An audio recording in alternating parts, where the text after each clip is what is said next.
बिस्मिल्लाहिर्रहमानिर्रहीम। अस्सलाम वालेकुम नाज़रीन, फ़िदा दिल हूँ। आप अपना मेरा हम सब का मुश्तरका यूट्यूब चैनल देख रहे हैं। रूस में जो बड़ा हमला हुआ उस हवाले से आज थोड़ी बहुत बात होगी, क्योंकि रूस और अमेरिका एक बार फिर इनके ताल्लुकात तनाव का शिकार हो गए हैं, पहले से भी हैं। और यूक्रेन की तरफ निगाह उठी है रूसी हुक्काम की। इसके साथ साथ पाकिस्तान और अफ़गानिस्तान किस हद तक मुतासर हो सकते हैं इस बड़े हमले से। पाकिस्तान और अफ़गानिस्तान के हवाले से आपको पता है नाज़रीन कि दुनिया सोचती क्या है। ये जो बार बार मैं कहता हूँ कि पाकिस्तान और अफ़गानिस्तान को मिलकर अपने मसाइल का हल ढूंढना होगा, और अपने जो मुश्तरका दुश्मन हैं उनकी साजिशों के हवाले से अपनी आंखें, अपने कान खुले रखने होंगे और अपने दिमाग भी खुले रखने होंगे। तो जब इस किस्म के हमले होते हैं तो नज़र उठती है इस खित्ते की जानिब, क्योंकि दुनिया ये समझती है, मगरिब ये समझता है, अमेरिका ये समझता है कि जितनी भी दहशतगर्दी के वाक़यात हैं या तंजीमें हैं या उनकी ट्रेनिंग है या उनकी रिक्रूटमेंट है, उनकी भर्तियां हैं, ये सारी इस खित्ते में होती है, अफ़गानिस्तान में और पाकिस्तान में। फिर जब आप मास्को में इस बड़े हमले के तनाज़ुर में बात करते हैं तो फिर बहुत सारे ख़दशात इस हमले के बाद पैदा हुए हैं। वो ख़दशात क्या हैं, आज की वीडियो में हम बात करेंगे। मैं जब ये वीडियो रिकॉर्ड करवा रहा हूँ तो 143 143 तादाद पहुँच चुकी है मरने वालों की। मास्को के कॉन्सर्ट हॉल में जो दहशतगर्दी का एक बड़ा हमला हुआ, उसके बाद आला सतह पर तहकीकात का आगाज़ कर दिया गया है, और इन तहकीकात से कबल ही बड़े तल्ख बयानात का तबादला हुआ है रूसी हुकाम और अमरीकी हुकाम के माबैन। क्योंकि रूसी हुकाम ने ये कहा है कि इस हवाले से जो 4 बराह रास्त मुलव्विस दहशतगर्द या हमला आवर थे उनको गिरफ़्तार कर लिया गया है, और उनके समेत 11 मुश्तबह अफराद को गिरफ़्तार किया गया है। रूसी सदर व्लादिमीर पुतिन ने ये कहा है कि ये 4 अफराद जो थे ये यूक्रेन जा रहे थे, ये यूक्रेन जाना चाह रहे थे, और जिनको सरहदी इलाके पर तकरीबन 340 किलोमीटर दूर मास्को से एक मकाम पे गिरफ़्तार कर लिया गया, और उनके कब्ज़े से कुछ असलहा, गाड़ी और ताजिकिस्तान के 4 पासपोर्ट भी बरामद हुए। अब ताजिकिस्तान का इसमें ये जो लिंक बनता है, और फिर जब हम इस वाक़े की ज़िम्मेदारी के हवाले से बात करते हैं, जो ज़िम्मेदारी दाइश ने कबूल की है। दाइश इराक और शाम का चैप्टर जो है वो तो आपको पता है कि इस खित्ते में बल्कि अरब ममालिक में ज़्यादा सरगर्म है, और अमरीकी हुकाम ने ये इम्कान ज़ाहिर किया है, ये ख़दशा ज़ाहिर किया है कि इस हमले में दाइश खुरासान के लोग मुलव्वस हो सकते हैं। और दाइश खुरासान आपको पता है नाज़रीन के जब ये लफ्ज़, ये अल्फाज इस्तेमाल किए जाते हैं तो इशारा किन ममालिक की जानिब होता है। दाइश खुरासान आपको पता है ईरान में, अफ़गानिस्तान में और पाकिस्तान में ज़्यादा सरगर्म है। अब अगर इनमें ताजिक जो शहरी हैं या जो ताजिक हमला आवर हैं इसमें मुलव्वस होते हैं, और फिर अमरीकी जो हुकाम की तरफ से या इंटेलिजेंस जो हुकाम हैं उनकी तरफ से ये खदशा ज़ाहिर किया जाता है कि दाइश खुरासान के लोग इसमें मुलव्वस हो सकते हैं, तो फिर हमें ये समझ लेना चाहिए कि मास्को के इस बड़े वाक़े से ये हमारा जो खित्ता है पाकिस्तान और अफ़गानिस्तान, ये मुतासर हुए बगैर नहीं रह सकेगा। दाइश ने हाल ही में कंदहार में एक बड़ा हमला किया न्यू काबल बैंक के बाहर, और इसमें बताया गया कि जी अफ़गान तालिबान के जो तनख्वाहदार लोग थे जो बैंक के बाहर जमा थे उनको निशाना बनाया गया, उसमें बड़ा जानी नुकसान भी हुआ। अब दाइश के ये जो 2 बड़े वाक़यात हैं, इससे एक तो ये पता चलता है कि दाइश पूरी तरह फ़आल है, पूरी तरह सरगर्म है। ये जो 143 का फ़िगर आया है, इससे आप इस हमले की शिद्दत का अंदाज़ा लगा सकते हैं कि 5 हमला आवर एक कॉन्सर्ट हॉल में दाखिल होते हैं, वो अंधाधुंध फायरिंग करते हैं, उनके हाथ में दस्ती बम भी हैं या पेट्रोल बम भी हैं, जिसकी वजह से फिर हॉल में आग भी लगी और फिर उसकी छत भी गिरी, और उसके नतीजे में भी बहुत ज़्यादा हलाकतें हुई। हलाक होने वालों में मर्द और औरतें और बच्चे भी शामिल हैं। और इस हॉल के बारे में बताया गया है कि ये जो कॉन्सर्ट था यानी मौसीकी का ये प्रोग्राम था, तो इसके लिए 6000 टिकट जो है ये फ़रोख्त हुए थे, यानी इस हॉल में 6000 अफराद के बैठने की गुंजाइश थी, या कम अज़ कम इसमें हज़ारों अफराद उस वक्त मौजूद थे जब ये हमला हो रहा था। और जो वीडियोस जिस तरीके से वायरल हुई, कल भी मैंने इस पर बात की थी, और उसके बाद भी बहुत सारी वीडियोस जो हैं वो वायरल हैं, हाल के अंदर की वीडियोस भी और हाल के बाहर की वीडियोस भी। दुनिया भर में इस वाक़ये की जो है मज़म्मतें हो रही हैं मुख्तलिफ़ सरबराहान ममलकत की तरफ से। दाइश ने आपको पता है मैं बार बार ये बता रहा हूँ कि इस वाक़े की ज़िम्मेदारी कबूल की है। अमरीकी हुकाम के हवाले से आलमी मीडिया पर ख़बरें हैं कि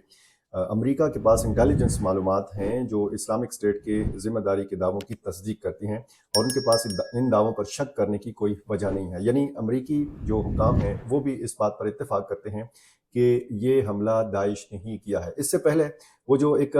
बयानात के तबादले का सिलसिला होता है, तो फिर इसमें एक अमरीकी हुकाम की जानिब से ये कहा गया कि इस हमले में यूक्रेन मुलव्वस नहीं है। तो रूसी हुकाम ने कहा है कि तहकीकात से कबल अमरीका ये कैसे किसी को बरी ज़िम्मा करार दे सकता है, कैसे किसी को बेगुनाह करार दे सकता है जब इस एक वाक़े की बाकायदा तहकीकात अभी नहीं हुई और यूक्रेन इस वाक़े में ज़िम्मेदार नहीं है, अमरीका पेशगी तौर पर ये कैसे कह सकता है। और इस हवाले से भी बड़ी बहस हो रही है कि इस हमले से पहले एक अलर्ट जो जारी किया था अमरीकी सफारत खाने ने, मास्को में जो अमरीकी सफारत खाना है, कि अमरीकी शहरी जो हैं, जो रूस के अंदर हैं, वो मोहतात रहें, कोई बड़ा हमला हो सकता है। और ख़ुसूसन इसमें बड़े बड़े जो पब्लिक मकामात हैं जहाँ पर लोगों का इज्तिमा होता है, ख़ुसूसन कॉन्सर्ट हॉल्स जो हैं, उस हवाले से बाकायदा अल्फाज उसमें एडवाइजरी में लिखे गए थे। तो इस हवाले से भी बड़ी बहस हो रही है कि अमरीका ये कैसे पेशगी तौर पर ये जानता था कि इस किस्म की सूरत हाल हो सकती है। अब अगर हम इस सारी सूरत हाल के हवाले से देखें और रूसी सदर व्लादिमीर पुतिन के कौम से खिताब की बातों का जायज़ा लें, तो उसमें ये कहा गया है कि ये हमला आवर छुपने की कोशिश कर रहे थे और यूक्रेन जाने की कोशिश कर रहे थे। वो कहते हैं कि इब्तिदाई मालूमात के मुताबिक यूक्रेन की सरहद पर कुछ लोगों ने इन हमला आवरों की रूस में दाखिल होने में मदद की, लेकिन जो यूक्रेन के हुकाम हैं उन्होंने इन दावों को मुस्तरद किया है। रूसी सदर ने 24 मार्च को यौम सोग का ऐलान किया और उन्होंने कहा कि जिन्होंने भी इस हमले की तैयारी की, इस हमले के अहकाम दिए, उनकी निशानदेही करके उन्हें ज़रूर सज़ा दी जाएगी। उन्होंने कहा कि दहशतगर्दी का ये हमला जो है ये ज़ालिमाना है, ये हमें तकसीम नहीं कर सकेगा। इस वाक़े के बाद हम जब अफ़गानिस्तान और पाकिस्तान के मामलात को देखते हैं और जब दाइश की इस किस्म की बड़ी सरगर्मी को देखते हैं, बड़े हमले को देखते हैं, तो फिर सूरत हाल जो है वो हमारे लिए काफ़ी तशवीशनाक होनी चाहिए। अभी तक बराह रास्त इल्ज़ाम तो इस खित्ते के ऊपर नहीं लगा, लेकिन जिस तरीके से इशारों कनायों में बताया जा रहा है और फिर जब बहुत सारी तहकीकात होंगी तो फिर उसमें पता चलेगा कि सूरत हाल किस तरफ जा रही है। जब भी दुनिया में कोई बड़ा हमला हुआ है तो हमेशा हमारी जो सरजमीन है या जो हमारा खित्ता है, इस हवाले से फिर शक की निगाह से देखा जाता है। इस हवाले से अफ़गान तालिबान के ऊपर भी भारी ज़िम्मेदारियाँ आयद होती हैं, उनको भी तशवीश है। उन्होंने भी बाकायदा तौर पर, जिस तरह पाकिस्तान ने मज़म्मत की है, तालिबान हुकूमत ने भी मज़म्मत की है, चीन के सदर ने भी की है, इंडिया और ईरान की तरफ से भी इस वाक़े की मज़म्मत जो है वो आई है। और अफ़गान हुकूमत आपको पता है तालिबान की है और अक़वाम मुत्तहिदा की ब्लैक लिस्ट में कुछ अफ़गान वज़रा आज भी शामिल हैं। दुनिया में जो बड़ी ताकतें हैं वो आज भी तालिबान को एक दहशतगर्द ग्रुप के तौर पर देखते हैं, लेकिन आपको पता है अफ़गानिस्तान में वो बरसर इक़्तिदार हैं और अफ़गानिस्तान के तालिबान के हवाले से कहा जाता है कि उनका रवैया जो है वो अब उस तरीके का नहीं है कि जैसे पहले वो बाकायदा मुज़ाहमत करते थे, बाकायदा वो पहले लड़ते थे अमेरिका के ख़िलाफ़, नेटो फोर्सेस के ख़िलाफ़। अब वो हुकूमत में हैं तो उनका रवैया बतौर हुक्मरान है और पाकिस्तान बार बार अफ़गान तालिबान से यही कहता रहा कि चूँकि आप एक ग्रुप नहीं हैं, आप एक हुकूमत हैं, तो इसलिए पाकिस्तान के साथ जो आपके मामलात हैं वो आपके बतौर हुकूमत होने चाहिए। एक हुकूमत की हैसियत से आप पाकिस्तान के साथ आप अपने जो मामलात हैं वो डील करें। कहने का उनका इस बात का मकसद ये है कि पाकिस्तान ये चाहता था कि TTP के हवाले से अफ़गान हुकूमत बतौर हुकूमत उनसे बात करे और जो पाकिस्तान के तहफ़्फ़ुज़ात हैं उनको एड्रेस किया जाए, उनको माना जाए और TTP के लोगों को पाकिस्तान के हवाले किया जाए या उनके ख़िलाफ़ कार्रवाई की जाए। बहरहाल जो भी ये सूरत हाल अब बनी है तो ये ख़ासी तशवीशनाक है। इसकी तहकीकात जब मुकम्मल होंगी और इब्तदाई तौर पर जो दावे किए जा रहे हैं, ज़ाहिर है कि यूक्रेन और रूस की लड़ाई चल रही है और फ़ौरी तौर पर जब किसी मुल्क के साथ आपकी इस किस्म के ताल्लुकात हों या इस किस्म की दुश्मनी हो तो फिर फ़ौरी तौर पर इल्ज़ाम भी उसी मुल्क पर लगाया जाता है और रूसी सदर ने फ़ौरी तौर पर यही किया है, यूक्रेन का नाम लिया है। अब इसमें ताजिक शहरियों की इन्वॉल्वमेंट किस हद तक है, वाकई है या नहीं है, और इसमें इंटरपोल ने भी रूस की मदद करने की पेशकश की है। اب دیکھنا یہ ہے کہ یہ تحقیقات جو ہیں روس کس طریقے سے کراتا ہے، کیونکہ روس فی الحال تو ظاہر ہے کہ اپنے اندرونی معاملات کا جائزہ لے گا، کیسے اتنی سخت سیکیورٹی میں روس جیسے ملک کے اندر، روس جیسے ملک میں کے دل کے اندر، ماسکو کے اندر جو اس کا دارالحکومت ہے، اتنا بڑا حملہ ہوتا ہے۔ اور یہ جو پچھلے کئی دہائیوں میں ہم دیکھتے ہیں تو یہ روس میں سب سے زیادہ بڑا دردناک قسم کا ان کے لیے یہ حملہ ہے، کیونکہ اس میں عورتیں بھی ماری گئی ہیں، اس میں بچے بھی مارے گئے ہیں، اور ظاہر ہے کہ یہ وہ لوگ تھے جو باقاعدہ کسی لشکر کا، کسی آرمی کا حصہ نہیں تھے۔ کنسرٹ ہو رہا تھا، پبلک یہ پلیس تھا، عوامی ایک مقام تھا، اور یہاں پر یہ حملہ کیا گیا ہے۔ اب جیسے جیسے ان حملہ آوروں کی تفصیلات مزید سامنے آئیں گی، کیونکہ اگر یہ دعویٰ درست ہے کہ ان حملہ آوروں کو زندہ پکڑا گیا ہے، تو ظاہر ہے کہ اس سے مزید تحقیقات ہوں گی، اس سے مزید چیزیں جو ہیں یہ سامنے آئیں گی، کن لوگوں نے ان کو سہولت فراہم کی تھی، یہ کہاں کے تھے واقعی، حقیقی طور پر یہ تاجکستان سے تھے، انہوں نے ٹریننگ کہاں سے لی تھی، ان کو پہنچایا کیسے گیا، روس میں داخل کس نے کروایا، اور پھر ماسکو جیسی جگہ پہ جب وہ جا رہے تھے تو یہ کتنی چیک پوسٹوں سے اور کتنے سیکیورٹی کے حصار توڑ کر یہ یہاں تک پہنچے ہوں گے، اور باقاعدہ ان کے ہاتھ میں مشین گنیں اور خودکار اسلحہ، میگزینز، پیٹرول بم یا دستی بم، یہ کیسے ان تک پہنچا اور کیسے یہ اس ہال تک لے جانے میں، اندر داخل ہونے میں کامیاب ہوئے۔ یہ بھی ابھی معلوم ہونا باقی ہے کہ یہ جب ہال میں داخل ہو رہے تھے تو اس ہال کی کیا سیکیورٹی تھی، یہ بھی ابھی تک تفصیلات جو ہیں یہ نہیں بتائی گئی۔ اور جب بھی اس طرح کی واردات ہوتی ہے، جب بھی کوئی اس طرح کا بڑا واقعہ ہوتا ہے، تو اس میں جو سیکیورٹی ادارے ہوتے ہیں وہ اپنی غفلت چھپاتے بھی ہیں۔ اب ظاہر ہے کہ جب یہ تحقیق ہوگی کہ کیا سیکیورٹی کا انتظام کوئی نہیں کیا گیا تھا اس ہال کے باہر، تو پھر ظاہر ہے کہ بہت ساری غفلتیں جو ہیں وہ بھی سامنے آئیں گی۔ یہ جو ایک پیشگی اطلاع امریکی سفارت خانے نے ماسکو میں جاری کی تھی اور اپنے شہریوں کو محتاط رہنے کی ہدایت دی گئی تھی، اس حوالے سے بڑی بات ہو رہی ہے، اور اس میں ظاہر ہے کہ یوکرین کا ساتھ دے رہا ہے امریکہ، اور روس اب جو ہے ظاہر ہے کہ وہ متاثر ہے، ایک بڑا حملہ ہوا ہے ماسکو میں، تو اب اس کے بیانات سے بھی پتہ چل رہا ہے کہ صورتحال جو ہے وہ کافی ٹینس ہے، کافی تناؤ ہے امریکہ اور روس کے معاملات کے حوالے سے۔ اب جیسے صورتحال ہم اگر روس کے حوالے سے بات کریں اور روس اور یوکرین کی لڑائی کے حوالے سے بات کریں، تو یوکرین کو بھی اس حملے نے متاثر کیا ہے، کیونکہ پہلی نظر یا پہلا الزام جو ہے وہ یوکرین پہ لگایا گیا ہے۔ شہری بھلے کسی اور ملک کے ہیں، تاجکستان کے ہیں بھی یا نہیں، یہ بھی بعد میں پتہ چلے گا حتمی طور پر، لیکن یوکرین بھی اس حملے کے بعد دباؤ کا شکار ہے، اور یوکرین کی پشت پر اگر امریکہ کڑا ہے تو ظاہر ہے کہ اس کے لیے زیادہ پریشانی کی بات نہیں ہے، لیکن یوکرین نے بھی اس حملے کی مذمت کی ہے، اور جیسے میں نے آپ کو شروع میں بتایا کہ 143 یہ تعداد ہو چکی ہے، اور جب یہ ویڈیو آپ دیکھ رہے ہیں ہو سکتا ہے 150 سے اوپر جو ہے یہ تعداد چلی جائے۔ تو یہ وہ سارے معاملات ہیں کہ جس کی وجہ سے ہم کہہ سکتے ہیں کہ ہمارا خطہ جو ہے افغانستان اور پاکستان، یہ ان حملوں سے یا اس بڑے حملے سے متاثر ہوئے بغیر نہیں رہ سکتا۔ ہم جب دیکھتے ہیں پاکستان کے اندر کوئی واقعہ ہوتا ہے تو ہم کہتے ہیں کہ جی واقعہ ہو گیا، لوگ اس میں شہید ہو گئے، زخمی ہو گئے، بس بات ختم۔ جب افغانستان میں کوئی واقعہ ہوتا ہے تو ہم کہتے ہیں کہ جی بڑا افسوسناک واقعہ ہوا ہے، ہمیں بڑا رنج ہے، ہمیں بڑا دکھ ہے۔ لیکن جب اس قسم کے بڑے حملے افغانستان اور پاکستان سے باہر ہوتے ہیں تو پھر یہاں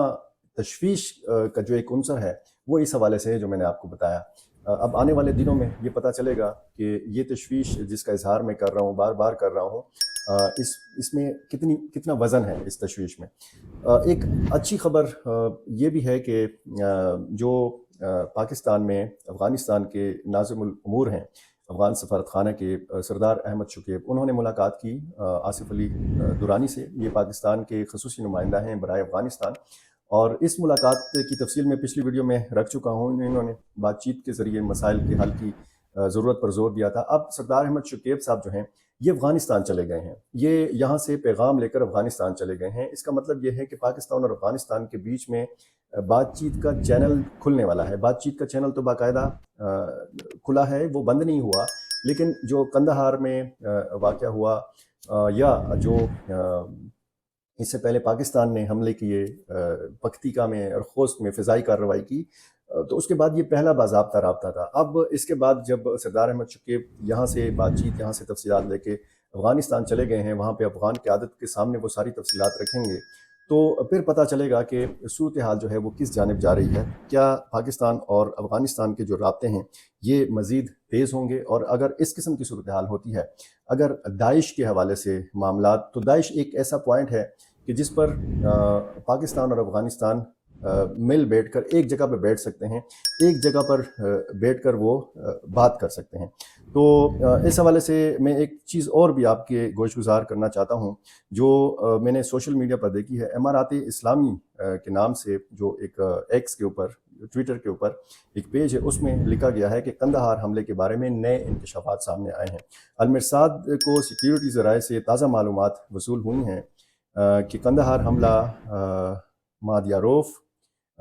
اسد بیک نامی ایک شخص نے کیا، جو وسطی ایشیا کے ایک ملک کا شہری تھا۔ کہا جاتا ہے کہ وہ اپنے ایک اور ساتھی کے ساتھ 2 ماہ قبل پاکستان کے صوبہ بلوچستان میں داعش خراسان میں شامل ہوا تھا۔ یہ دونوں پچھلے 2 ماہ سے بلوچستان میں عقیدے اور فکر کی تربیت حاصل کر رہے تھے۔ مادیاروف اسد بیک حملے سے چند روز قبل قندھار میں داخل ہوا اور پھر قندھار حملہ کیا۔ ذرائع کے مطابق صوبہ بلوچستان اور اب داعش خراسان کے ایک مرکز کی حیثیت اختیار کر چکا ہے۔ اس صوبے میں داعشیوں کے خفیہ مراکز، تربیتی مراکز اور بارود بنانے کی ورکشاپیں موجود ہیں۔ کہا جاتا ہے کہ داعش خراسان کا سربراہ شہاب المہاجر خود بھی اور اپنے قریبی ساتھیوں سمیت صوبہ بلوچستان میں رہ رہا ہے اور اس جگہ سے افغانستان اور دیگر دنیا میں حملے ترتیب دیتا ہے۔ ایران میں کرمان حملہ بھی پاکستان کے صوبہ بلوچستان سے طارق اور عبداللہ کے فرضی ناموں والے ایک تاجکستانی شہری نے ترتیب دیا تھا اور وہ اس حملے کے اہم منصوبہ سازوں میں سے تھا۔ یہ بات قابل غور ہے کہ پاکستان میں بھی داعشی فوج کے سیاسی مخالفین، مغرب مخالف دینی علماء کرام اور پاکستانی بلوچ کم پرستوں کو نشانہ بناتے ہیں۔ یہ ایک ایسا بیان ہے کہ جو مختلف جو سوشل میڈیا کے ذرائع ہیں یہاں پر یہ وائرل ہو رہا ہے، اور اس میں داعش خراسان اور پھر اس میں بلوچستان کا ذکر اور پھر اس میں افغانستان کا ذکر، وہ جو شروع میں نے بات آپ کو بتائی تھی، خدشات کا اظہار کیا تھا، یہ تانے بانے، یہ ڈاٹس جب آپ ملاتے ہیں تو پھر ہمیں تھوڑا سا تشویش میں مبتلا ہونا چاہیے ماسکو حملے کے بعد۔ اور پھر امریکہ جس طریقے سے داعش خراسان کا نام لے رہا ہے، اور پھر اس میں پاکستانی سرزمین، افغان سرزمین، فلاں بندہ اور یہاں سے آیا، وہاں سے آیا، تاجکستان سے آیا، انہوں نے یہاں پہ تربیت حاصل کی، تو یہ بہت ساری چیزیں پاکستان اور افغانستان کی قیادت کو دعوت دیتی ہیں کہ آپ آئیں، مل بیٹھ کر مسائل کا حل مذاکرات کے ذریعے ڈھونڈیں اور دیکھیں کہ آپ کا دونوں کا مشترکہ دشمن اس وقت کیا سازش کر رہا ہے، کیا سازش کرنا چاہتا ہے، اور کیا پاکستان اور افغانستان ہمیشہ ایک دوسرے کے ساتھ اسی طرح لڑتے رہیں گے؟ کیا ان کو صرف ایک دوسرے کو وہ دیکھیں گے، ادھر ادھر وہ نظر نہیں دوڑائیں گے کہ ادھر ادھر جو ہمارا مشترکہ دشمن ہے وہ ہمارے بارے میں سوچتا کیا ہے اور ہمارے بارے میں وہ پلاننگ کس طریقے سے اور کس لیول کی پلاننگ کرتا ہے؟ آپ اس سارے معاملے کے حوالے سے کیا سوچتے ہیں؟ آپ کی رائے کیا ہے؟ میں آپ کی رائے کا انتظار کروں گا اور کمنٹس میں مجھے اپنی رائے سے ضرور نوازیے۔ بہت شکریہ۔